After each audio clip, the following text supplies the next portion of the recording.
अमेरिकी राष्ट्रपति चुनाव में ट्रंप जनता से वादा कर चुके थे कि अगर वो अमेरिका के राष्ट्रपति दोबारा बने तो रूस और यूक्रेन का युद्ध रुकवा देंगे। राष्ट्रपति का चुनाव जीतकर डोनाल्ड ट्रंप अमेरिकी सत्ता में तो आ गए, पर इन दिनों अपनी स्पष्ट नीतियों को लेकर वो खूब चर्चाओं में हैं।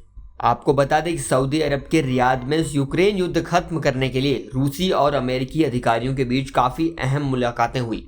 इस दौरान दोनों देशों के अधिकारियों के बीच कई अहम मुद्दों पर बातचीत हुई, लेकिन इस बैठक के बाद जो बातें सामने निकल कर आई उससे यह अंदाजा लग रहा है कि शांति समझौते से यूक्रेन के हाथों में कुछ भी नहीं आने वाला है। उधर रूस को सिर्फ फायदा हो रहा है और ज़ेलेंस्की का देश जो पिछले 3 सालों से युद्ध से तबाह हो चुका है, इसका खामियाजा उसी को भुगतना पड़ रहा है।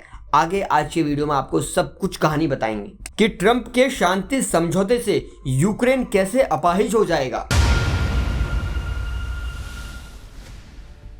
रूस यूक्रेन के बीच 24 फरवरी 2022 को युद्ध की शुरुआत हुई थी। ये युद्ध अब इसी महीने से चौथे साल में प्रवेश कर रहा है और यूक्रेन की हालत अब और ज्यादा बिगड़ती दिख रही है। यूक्रेन की हालत आप ऐसे समझ सकते हैं कि समझिए 3 सालों से वो लगातार युद्ध कर रहा है, तो उसका डेवलपमेंट कहाँ गया होगा। रूसी और अमेरिकी अधिकारियों के बीच हुई बैठकों से जो भी नतीजे निकलेंगे उस पर बहुत मुश्किल से यूक्रेनी अधिकारी सहमत होंगे। खैर, इस पर आगे के हालात बताएंगे और आने वाले दिनों में क्या तस्वीर होगी।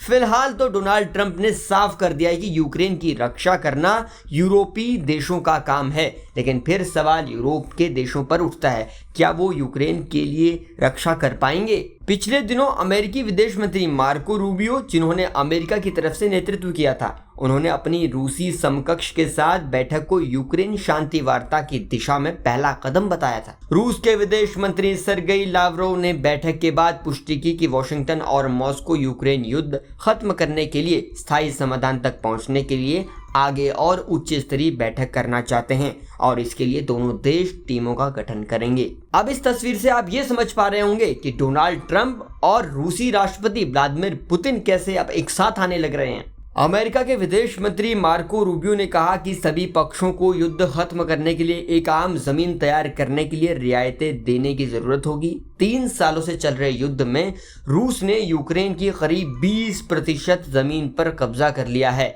लिहाजा सवाल ये है कि क्या पुतिन उस हिस्से को छोड़ने के लिए तैयार होंगे, तो इसका जवाब है नहीं। तो इस जवाब से आप समझ पा रहे होंगे, जब व्लादिमीर पुतिन उस जमीन को छोड़ने को तैयार नहीं है तो कैसे अब रूस और यूक्रेन के बीच शांति समझौता होगा।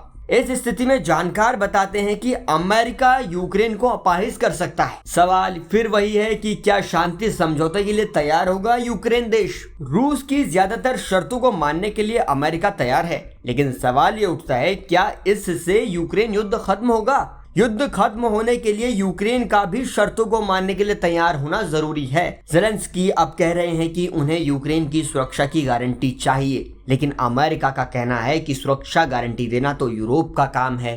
तो ऐसे में ज़ेलेंस्की अब कहां जाए। कई जगह खबरें ये भी है कि ज़ेलेंस्की की कुर्सी पर भी खतरा मंडरा सकता है। ऐसे में एक विकल्प ये है कि यूके और फ्रांस सहित अलग अलग यूरोपीय देश यूक्रेन को गारंटी दे सकते हैं, लेकिन रूस पहले ही कह चुका है कि वो किसी भी सौदे के हिस्से के रूप में यूक्रेन में यूरोपीय सैनिकों को स्वीकार नहीं करेगा। खबर यह भी है कि डोनाल्ड ट्रंप के राष्ट्रपति बनने के बाद अमेरिका और रूस के रिश्तों पर जमी बर्फ अब पिघलने लगी है। दोनों देशों ने सऊदी अरब में द्विपक्षीय बातचीत भी की थी, जिसमें यूक्रेन में युद्ध विराम और रूस और अमेरिका के राष्ट्रपतियों के मुलाकात पर बड़ा फैसला किया गया है। इसे रूस अमेरिका संबंधों को सुधारने के लिहाज से बहुत अहम कदम माना जा रहा है। बाइडेन प्रशासन में दोनों देशों के रिश्ते काफी खराब भी हो गए थे। रूस यूक्रेन युद्ध को लेकर सऊदी में हुई मुलाकात से क्या खत्म हो जाएगा युद्ध? कमेंट बॉक्स में लिखकर बताइएगा। देश और दुनिया की खबरों को आसान भाषा में जानने के लिए आप भी जुड़े रहिए जनसत्ता के साथ।